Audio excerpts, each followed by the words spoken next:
I mean,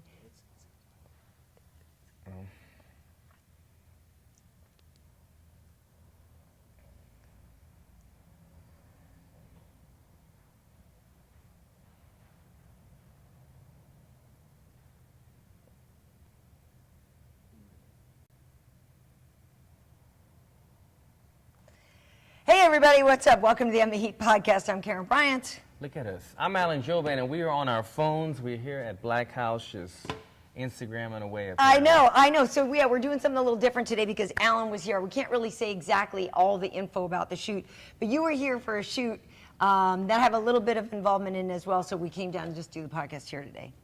Fashion-related, high-profile stuff here. It was good stuff. But yeah. The thing, you actually made it look good, which is funny to me. I don't know. What is she talking You're about? supposed to. Yeah. Too good of a model. You're too good of a male model. Coming soon, guys. You'll see. All right.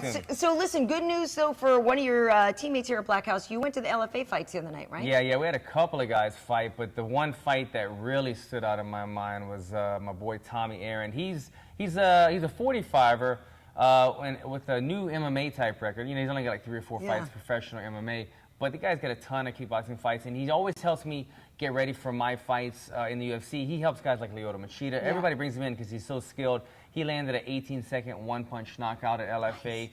They put on great shows always. They have great fighters, and Tommy, I was great. It was great for me to be there and see him get what he deserves, and that's like the highlight reel finish. Cool. Yeah, that's awesome. I met him here. I was like, dude, just keep up the good work. Yeah, he's back at the gym on Monday. I mean, obviously, you throw one punch and knock it out. You can come and train again the next day. That's right. And as a reminder, you have a fight, right? I have a fight coming up July 8th in Vegas, UFC 213. The card is stacked, man. You know, it's not one of these cards where it's like Conor or Ronda Rousey. It's in the card's entirety. It's a really great card. Lots of really good names, lots of ranked fighters, lots of intriguing matchups. So it'll be a good one. I'm sad we don't get TJ and Cody.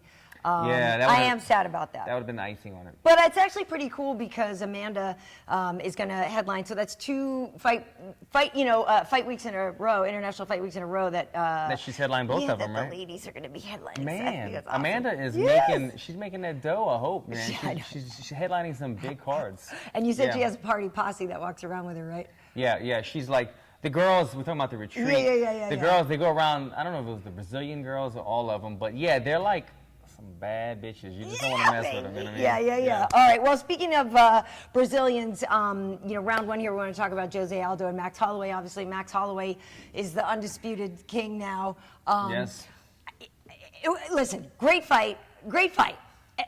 I love Jose Aldo, so it's not. And here's the thing: is I know how much you owe me, Karyn? I do. I know. Was it $50? I know bet, it wasn't. Right? I don't think it was $50. It was a friendly bet. I don't. We'll see.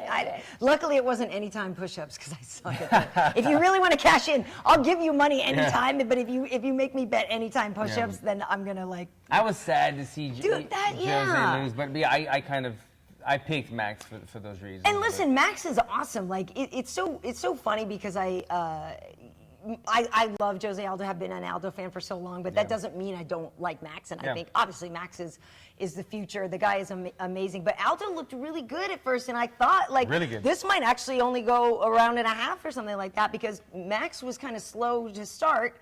And Jose looked really good at first. I agree. The first round, Jose Aldo was a scary guy, and he did nothing wrong. He was landing those precision punches. He had that speed advantage, that explosive type power that he always has.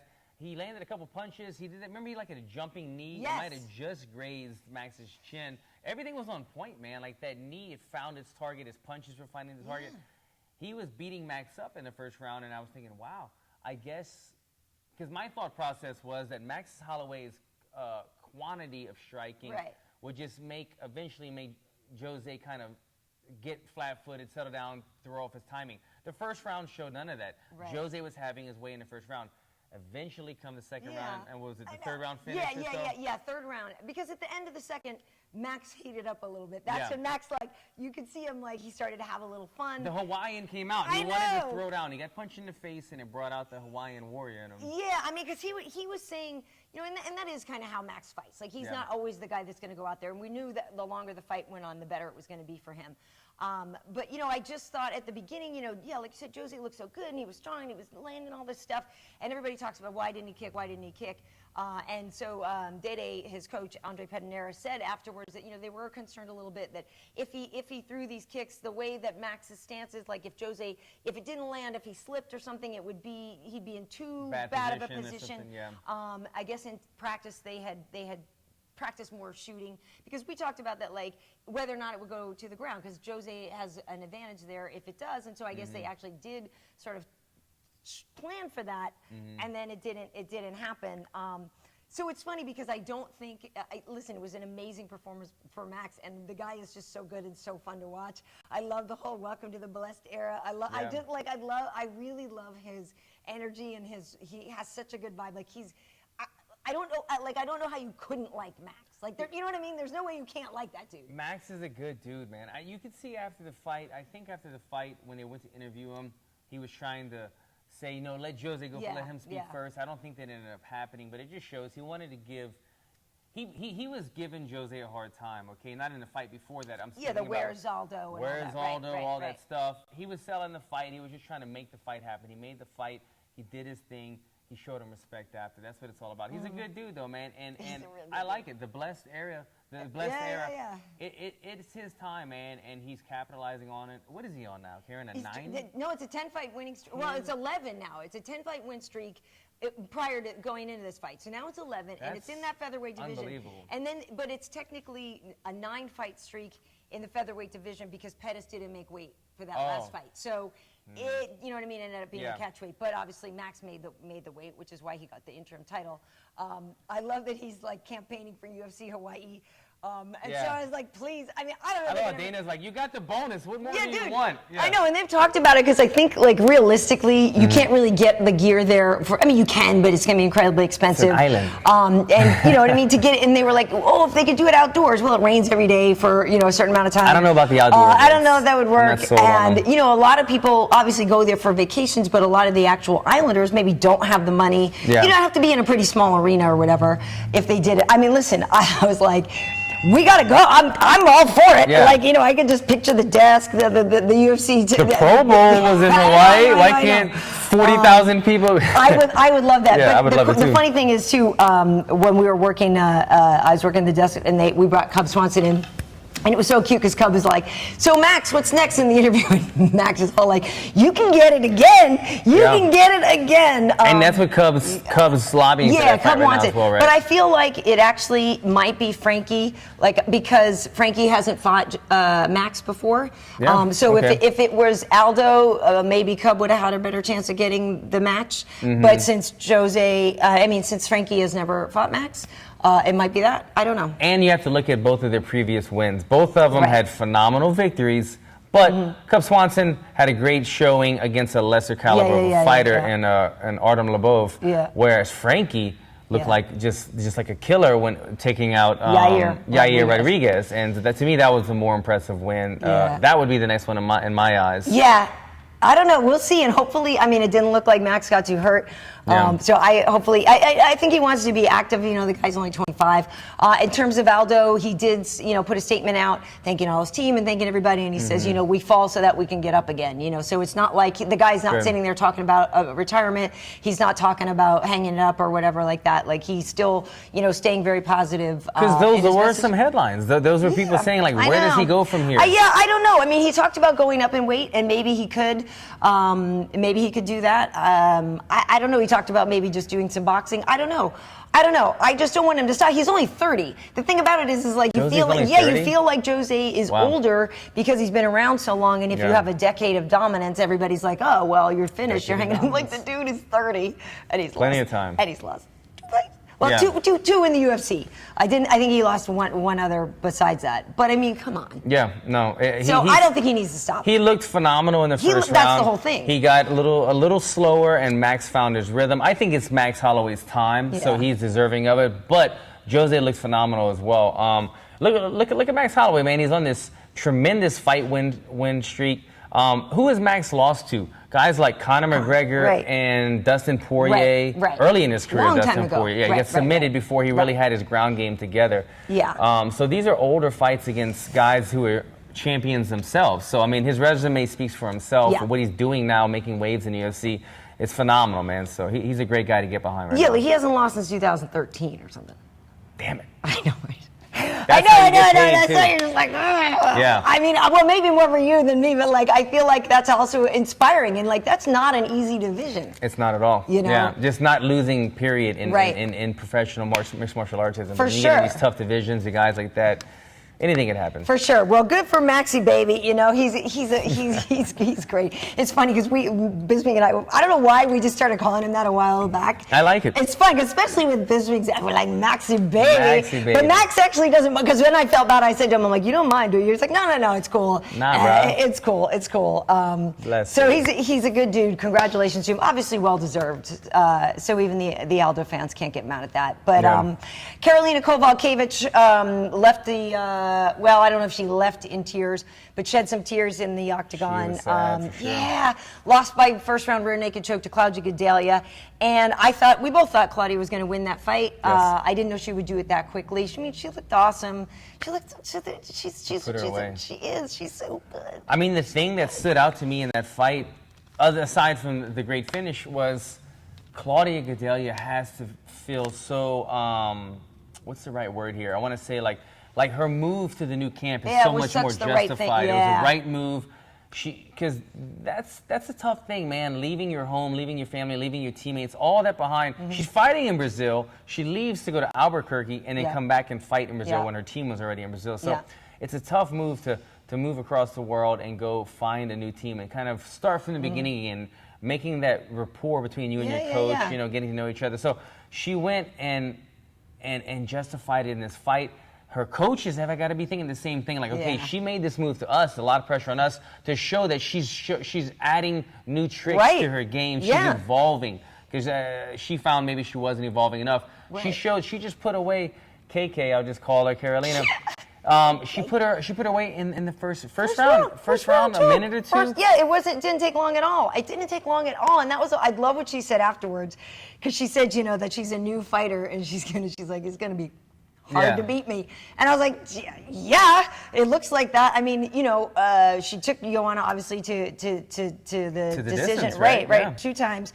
So it's going to be hard for her to get that next fight. So that's my question and my concern for her. That's kind of tough. Is if you've already fought the champ twice, you know, and I guess she even said she doesn't want to go ahead and right away fight for the title again next. So who does she fight, though? Because she's too risky for anybody else. Like, yeah, if you want to prove you're ready for a title shot, maybe you got to go through Gadelha, but like the odds are really I mean, I know anybody can beat anybody on any given day, but at the same time, she has so firmly proven that next to Joanna, she's it.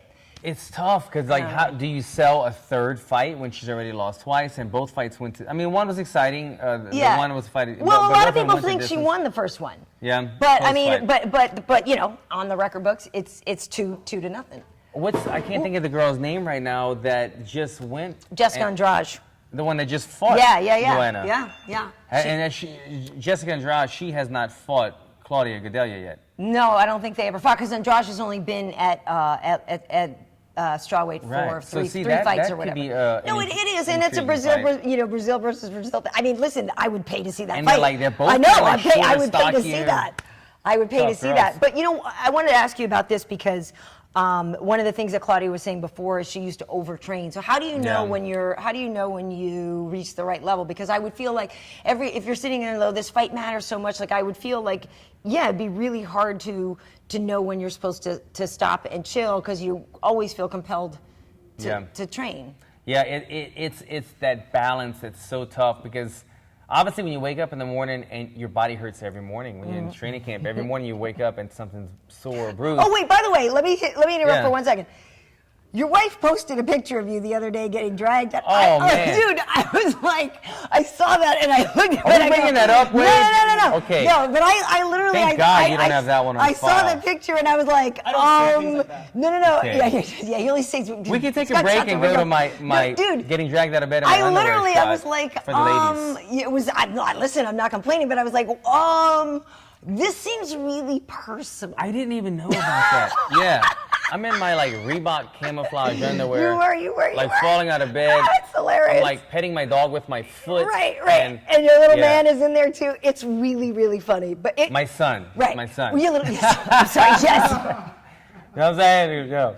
Your son. My son's in Your it. son. But that picture speaks to your point that it's hard to get out of bed some days. I was sore. It was Sunday. God, yeah, that but next thing I know, funny, my though. wife's posting pictures like that. It was funny. It's But a yeah, lot, babe. but every day you get out of bed when you're in your camp, and it's hard. You gotta roll out of bed and just. Wait, okay, that also sounded like I was talking about something else. What is going? Black House. We're at Black House today, guys, and That's funny though. the testosterone in the room. But do like, are you the type where Julio, where the guys are like, dude, go home, chill, relax? Yeah, I wish my coaches would just send me home. My coaches would never send me home. That's the problem. It becomes on me. But you know, I personally, oh, here it is. He found the picture. Oh my. How did we go from Jose Aldo Max Holloway to this? Because it's always usually ring girls that we get as our entertainment breaks. But so it's only fair. For my Reebok people, you see, I'm in uniform. He is. Give me my money, guys. That is Pay me my money. I'm in uniform on a Sunday morning. That made me laugh. Wearing my Reeboks. Yeah, every morning you get up and you're tired. You know, I think when you get to the gym and you just don't have it, when you're trying to hit the pads and everything is just 60% and everything hurts, you got to know. You know what? It's not worth coming back this afternoon. Well, and you also could hurt yourself. Like, that's riskier, right? Training like that is riskier. And for me, I want to go and I want to put in perfect reps, whatever I'm doing. And then whenever you put in a perfect rep, you're putting money in the bank because you're saying, okay, I'm working on my rear naked choke. Maybe 2,000 rear naked chokes gets me to that black belt level. Right. But if I'm over here putting in half-assed rear naked chokes, that's not getting me closer to my goal of being a black belt or with the rear naked chokes. I'm just putting in reps because I'm beat up and I'm sore. That's the day that you need to go home. If you could, you're going to be tired every day, but if you can come to the gym and say, okay, even though I'm tired, I'm going to get better at something. I'm going to get a small percentage better today. If it's just one move, putting in reps at the rear naked choke. So it's a tough thing, man. It's a tough thing. To know when you're overtrained or not, or to especially when you have a huge fight, like you said, coming up to say, I'm going to stay in tonight, you feel horrible. You're like, am I not doing enough? Well, because you think, my opponent's probably training. My opponent's training. This is, I think, we're having the move to a new camp where everything is solely focused on her. Claudia Gadelha, I'm speaking of. She's got, everything's around her. So the coaches know, okay, you know what? She's not looking at her optimum speed today. She's looking a little bit tired, maybe she's overtrained, we'll take it down a notch. But it's hard to do that when you're in, let's say, a camp like Black House or another ATT or another gym like that. When you have 20 or 30 professionals in the room, you can't keep your eye on every single fighter. So I think this is maybe what she needed. Maybe she was overtraining or undertraining in certain areas, aspects of her game. And now all the coaches at her new gym are surrounded by her, and they know every step of the way where she's at. For sure. It works for, it works for Demetrius Johnson. He's had that kind of relationship with Matt Hume, and he said that that's why he is, DJ's only had that one injury, I think, in his entire UFC career, because his coach knows. Which one was it? What was his injury? Well, he had to pull out. He had like a knee injury or whatever. Remember, he was supposed to fight, and then he couldn't. But he obviously got over that. So it is a smart strategy, and also they said that her nutrition was so much better because in the past, she didn't cut weight as well. And this time I talked to my friend. And her cardio was kind of an issue as well, right? Yeah. So I talked to my friend Evie, who I do Trocasal with the Portuguese podcast. I talked to her on Thursday. I was like, hey, what have you heard about the weight cut and everything? And she said, yeah, Claudia said she had like 1 pound to go. I don't know, she was, whatever, but she looked happy, on embedded and everything. So yeah, man, tough. Oh yeah, because she loses her ass. That was the thing. The little pigeon butt. What did she say? She goes the pigeon butt. Yeah. So cute. It's good to know that, Claudia, so that cute. if we see that your butt's not as round and as it should be. Her butt's kind of perfect otherwise. I think perfect. Some of the UFC fighters, I'm just going to take this on another turn right now. Some of the UFC female fighters, have pretty face. Karolina. Yeah. She's got like certain angles. I look at her and she got these green eyes and she's chilling on the cage like she's not even about to fight. This girl's so pretty, Totally. She's got like a fashionable style about her. Claudia is a girl that I think she kills it at the press conferences because we're so used to seeing her in fight training gear, and she wears like board shorts, MMA shorts. I don't think she's at her sexiest when she's in the fight in the cage, but when she's at the press conference and she's got on the tight jeans and the high heels and a tank top, and you're like, this chick is banging, this chick is ripped up, and she doesn't have a pigeon butt when she's not cutting weight. No, it's so funny. Do your thing, Claudia. Keep showing those abs. I know. She's taking those selfies with the Oh God, the abs is like ridiculous, man. It's like looking into a mirror. For you? I wish. Yeah, I wish. I got a couple. No, she's a badass and just a cool chick too. You know, she's just a cool chick. But the other interesting thing, well, not the other, there was a lot. I'm curious what your take is on Vitor. And, well, do you think he won the fight? I actually was okay with that decision. I know a lot of people think that it was like a gimme in Brazil. It was funny, I retweeted Neil Magny, you know, he trains with Nate, and Neil just did the little emoji, 2 emojis he only needed. He did the bull and the turpoo. Bullshit. Oh, okay. And so I was like, I'm guessing you thought Nate won. So you're saying it was a bad call. So you're saying it was a bad call. I understand a lot of people think that was a gimme for Vitor in Brazil. I don't know. I guess it was sort of close enough that I can't call it any kind of like robbery or crime. I was like, I kind of thought he did it. But I agree. I don't remember scoring that fight round for round, but I kind of thought it was. Nothing stood out from that fight, right. But I do remember Nate Morcourt wearing some damage. Like he wore a good bit of damage. Where I don't know that Vitor was as banged up as Nate, and that doesn't always tell the story of a fight. But just saying it was a closely contested fight, somewhat even, people might say, and being that the new scoring system does amount that damage is the highest thing, Nate did take more damage. So.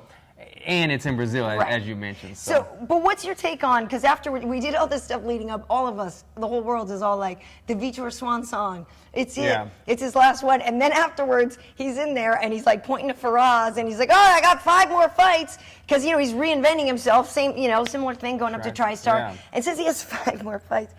I don't like. 5 more fights. That seems like a lot. And I'm not saying that, you know, obviously this was good for him and, you know, we know that if you change gyms, you know, it takes a while to really implement their system well. So let's say what he did against Nate was good, and then the more time he spends with them, the next one he'll be even better. But I guess it comes down to, you know what I mean? But like, what's your goal if you're being realistic, if you're 40 and you have 5 more fights? Are you okay with being labeled a gatekeeper? Are you okay if that becomes obvious that that's what you are? And I don't think there's I don't know if he will be, and I don't know. I don't think there's anything wrong with that. Okay, like Vitor is a guy that's already done a tremendous amount in the sport. So it's not like he's a guy that's still trying to make a name or never made it. He made it, he's a name, everybody knows who he is.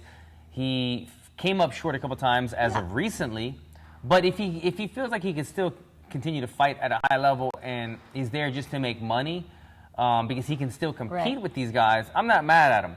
Do I think he still has 5 fights and is he still a compelling, competitive, high-level fighter? I'm not so sure. I think round one, Vitor Belfort was dangerous against anybody. But after that, you're starting to see him slow down. He did great not slowing down as much in this fight. But I'm just going back to after he lost his fight to Kelvin Gastelum, all of a sudden he wanted to start the Legends League or whatever, and he wanted to fight like older guys. So the Vitor Belfort that thought that he couldn't no longer compete with these younger, hungrier guys, now he wins a fight and he's like, you know what, I got 5 more fights, so maybe I'll make a run to the title shot. So I don't really know where he's going with it, but I can't get mad at a guy for saying, okay, he's probably at a price range where he's making a decent amount of money every fight, and he just won a fight. He's getting more now. Hey, I can fight a couple more times, still make some money. I'm still able to compete with these really good guys. I'm not mad at him. Yeah, I mean, he's a prize fighter. So, but I guess it is. Are you going to give him, like, what range does he fight fighters from 15 to 20? Right. Because the top 10 are going to beat him, and I agree. I think 10 to 15. Because I don't know, I don't remember what Nate was, but do you know what I mean? Like, where does he? Or do you give him these young, up and coming? Right, that's what I'm saying. To test themselves against. Yeah. You know, because I don't know who you make a fight. It was a good fight for Kelvin because it was not only yet another fight for him at middleweight, getting his flexing his muscle there and getting a sense of it, and it was good for him to take out such a legendary person. Yeah. Of course, it turned into a no contest. But I'm just wondering, who do you match him up with? Is my question. You know what I mean? I wish I knew. I wish I knew, Karyn, because I know a lot of stuff. I mean, it's your job. But this one, I don't know. It is a weird one for him because it's almost like Anderson Silva. Okay, yeah. Anderson Silva lost quite a few fights in a row, but he's such a big name, and it's like he commands so much attention and money. It's like, okay, well, if we're paying him $500,000 to fight, are we giving him the guy who's debuting in the UFC now? Like, you know what I mean? Like, it doesn't make sense. Do we put him? We can't headline Anderson Silva headlining a card against a guy who's not even in the top 50 or something. So it has to kind of make sense, not just make dollars. See what I did there? Oh, okay. You know what made sense to me? What's up? I was just seeing if we had a break. Are we in the middle of a break yet? Oh, what? Do you want to show some ring girls? No, it's not the end of the round yet. You have 30 seconds to the end of the round. Are you exhausted? We're doing other I don't know. Here, he seems really antsy. 26 seconds till the end of the round. If it's break time. What do you think of the Yancy Medeiros stoppage? Were you cool with it, or did you think it was too soon? It was just bad timing. I forgot who stopped it, but I would say if you're gonna stop that one against who was it? Screw. It was Medeiros Erik Silva. Erik Silva. Yeah. Right when he dropped him, he landed 2 punches right away. That was like the rhythm, the energy to stop it. If you're gonna say, oh, big knockdown, he's going to ground and pound him, I'm stopping it right now. But he didn't. He let him do those 2 punches, and then Erik kind of quickly recovered, started trying to fight for the underhook, and he was kind of defending himself. He wasn't out. He wasn't taking shots to the face. He was starting to defend himself. And then the 3 or 4 shots that were kind of getting deflected later, the referee stepped in. Bad timing. It wasn't like Yancy didn't do enough to get the stoppage, but it should have been either stopped right away or let him recover, not in the in-between periods right there. Yeah, I listen, before the fight, I had picked Yancy anyway, so I was glad he got the win, in terms of my picking record or whatever. But I felt bad for Erik because I didn't like that stoppage. Yeah. You know what I mean? And Erik is a guy who I thought was looking pretty good in there, and Erik, his record has been up and down, and he's recently done the same thing where he's kind of getting his own team just for him. And I know he's a good enough fighter to handle that, you know what I mean? There's been times in the past when he's been in trouble and gotten out of it. With the Chagas fight, Luan Chagas fight, I think that happened too. So I was a little bummed for him, that it stopped that way. He definitely could have kept going. For sure he could have. But great win for Yancy, and And a little backstory on Yancy. So when I was still looking for a fight, I called out Yancy. I tweeted him. He responded right away. I didn't know he didn't. I didn't know he had this fight already lined up. But he was like, he seemed like a cool guy because he was like, man, I'll fight you. I'll fight you in July. Let me take care of business in Brazil, and then I'll meet you in July. So I was like, cool, man. Good luck in July. I mean, good luck in Brazil. Obviously, I wasn't gonna wait for him to fight. I have a fight lined up, but he handled his business. Let me handle my business on my end, and maybe we'll meet after this October fight. or something. I'm down with it. Because he just fought. You're fighting in a month, basically. It would work out. Ooh, and I would like that fight. Be a good one. Yancy's he's good, and he's got that attitude and that mix between the Diaz and he's Hawaiian. The Hawaiian Diaz. Right, but he's fun. Like he wants to go out there and throw down. He's not a point fighter. I ain't mad at him. I like watching. Ooh, I like that. Okay, now Wade, you can take a break. Yes, Wade. Just to counteract Alan getting out of bed. Why? We do have male viewers. Yeah, okay. Okay. This one's for the homies. Here's Ariane on the beach enjoying herself. Hey, Ariane, are you boomeranging it? Uh-oh. And Are you reversing it? Yeah. There's Brittany as well. Okay, good. That's Brittany? Good. That's Brittany. Okay. All I see is reflection of glasses and okay. boobs. Do you feel better now? Did that cleanse your palate, everybody? I think everyone's feeling reset, ready to go. That was like a refreshing water break right there for the eyes. Okay, what were we doing? Hold on. here? Oh, I see the whole. I could see him anytime. Look at that. Oh yeah. Wow. I feel it reinvigorated now. Me Woo! too. Look at those. Are we doing a show here? Okay. So last round here. Forgot about that. Are you a fan of Borrachinha? He went out there, beat Oluwale Bongboshe. He's now 10-0. This is What's his name? His name is Paulo Borrachinha. Oh, Hashinya? Borrachinha. Okay. And he took out Oluwale Bongboshe. But Borrachinha is a guy who comes in with a lot of attitude. He's 10-0 now, but he's already it's like 2 fights in the UFC already calling for title shots and this and that. I'm just curious if you like his swagger and the attitude that he's coming in with to be at such an early stage of his career. Do you like that much swagger? Borrachinha. Yeah. All I know is watching that fight, had some girls in the room and guys, and they were staring at this dude. Borrachinha, Borrachinha, this is a good-looking guy here. I'm saying it. Yeah, man, he's a beast. Good-looking guy. He's a beast. The guy. He seems like a big middleweight, man. But they gave him the right kind of fighter to beat up on. No disrespect to Oluwale, but they gave him a guy that would maybe be less technical and who would just go in there and throw down with him. Yeah, right? I'm still trying to figure out Oluwale Bongboshe. Damn. How does that roll off of your tongue, Karyn? Olawale Bambushe. Is that Olawale. it? Olawale Bambushe. Everybody at home, say that 3 times in a row. Olawale Bambushe. It's kind of a great name, actually. Olawale Bambushe. Yeah, we met in London. He's a super cool guy, man. We chatted for a bit. Olawale Bambushe. But see, I thought when he came into the UFC, he was like a taekwondo expert type guy, and that's why Uriah Hall took him down, if you remember, and kind of ground upon him. Turns out after this fight, when he came out to the cage, he's a jiu-jitsu black belt. And I was like, this guy's a jiu-jitsu guy? I thought he was a taekwondo guy. And then I saw after the fight, he was actually given his black belt by his trainer. He told his trainer, I want to earn it. So that's why in the fight, he was trying to kind of work some takedowns and submission stuff. He ended up losing the fight, obviously, but accepted the black belt after the fight. That's a little backstory on it. As far as the, what's the handsome Brazilian guy? Borrachinha. Borrachinha. He's a tough dude, man. Yeah, he's a big-bodied guy, very muscular guy. Big, it looks like he's one of those guys that puts on a solid 20, 25 pounds after weigh-in, man, because he looked a lot bigger than Olawale. Olawale? Now you just merged his first name and his... You know, okay, I'm just going to have to go. The black guy and the Brazilian guy, okay? Black guy. Black and Brazilian guy walking through a cage. There were times when you could see him and it reminded me of like old school Shogun, you know what I mean? That like big, powerful dude in there. That was fun. I mean, listen, it'll be fun to watch Borrachinha, and if they especially keep giving him guys like that he can put on flashy fights with. Because I still am not exactly sure how technical he is. Do you know what I mean? Because he's smashed, like his first fight. Kind of getting by on some athleticism. Right, the first fight he won, Grant McClellan or whatever, it was like 77 seconds or something. Okay.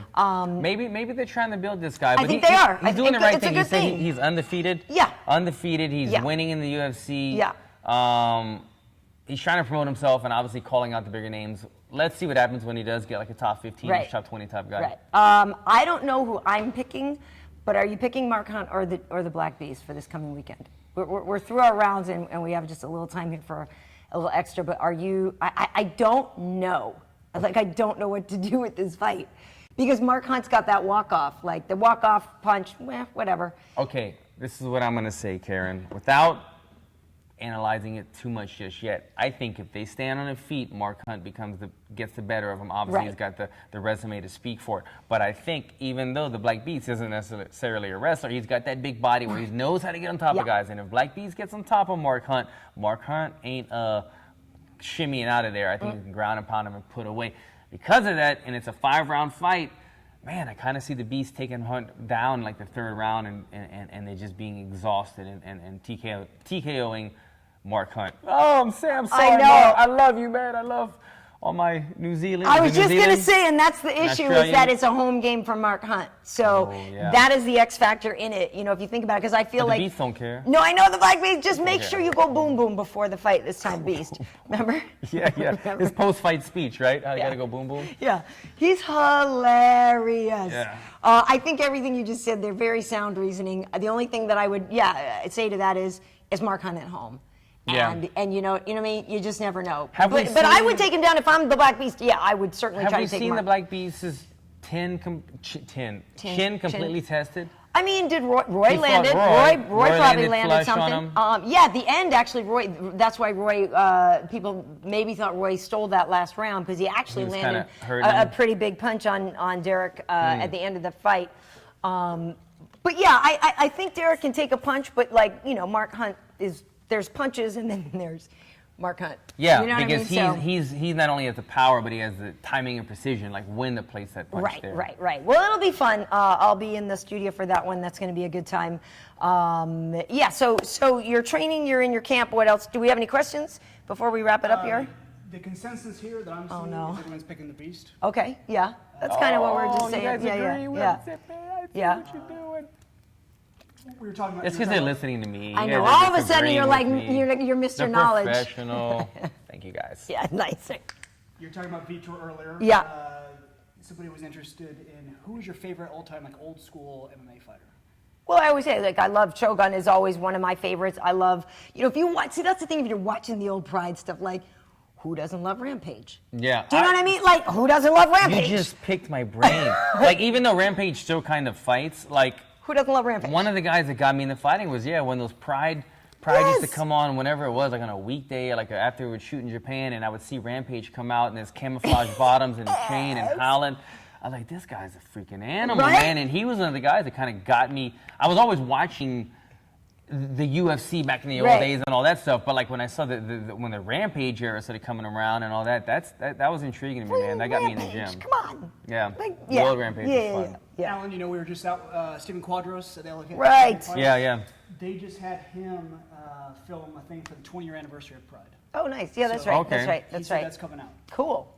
Very cool. Yeah, you know, and Sakuraba's going in the UFC Hall of Fame. Yeah. There on the Pioneer. Him, that's good stuff. When I was in London, I think they had me speak on something. One of my I must have been for the same thing for Pride. They wanted to know one of my most memorable Pride fight or Pride moments. So I spoke on that one. I guess I can't say it because I gotta wait for it to come out. But you'll see. Just like the reason we're here for the thing that you shot. The thing that we can't speak about today that you're It's gonna funny. see. Can I say what you think we should say? What website it would be on? Oh yeah, you probably can. We can say it. So Champions. What is it? Champions.com. Is that what it is? I think so. Champions.com. They put out some pretty funny skits. So, if you haven't seen any of them yet, check them out. I think the Black Beast did one. Where he's kind of showing what he has in his fridge. And his life is a skit. Sage Northcutt did one that I've seen. There was a couple others. So they came by here. Well, yours is going to be stellar. I'm excited. And one more question, John Bones Jones, DC. He's asking a question? Excited. What do you guys think? Who's going to win? Oh, I thought John was asking us a question. No. Hey, John. What's up, John? What do I think? Are we asking? Fans asking. We're What's your picking. opinion? Who do you guys think? I think John Jones is a phenomenal fighter. John Jones is an incredible fighter. John Jones, please make it to the fight. You know what I mean? Please make it to the fight. I don't know if my heart can take the buildup of this matchup anymore. I think the first time DC took his foot off the gas in the 4th round, he admits it, which was a big mistake. I don't know. It's really hard for me because DC has been doing so well. And John, I can only imagine, got better and better in the meantime, which is frightening. But will he be rusty? Yeah. Will he? You know what I mean? I honestly don't know. A lot of your instinct is going to say John because he's the GOAT, and I think he is probably. But I'm concerned about the rusty factor. You know what I mean? I feel like it's so debatable. I don't know. We could go days on and on about, is he going to show up, this and that. Okay, let's say they do show up that night of the fights in Anaheim.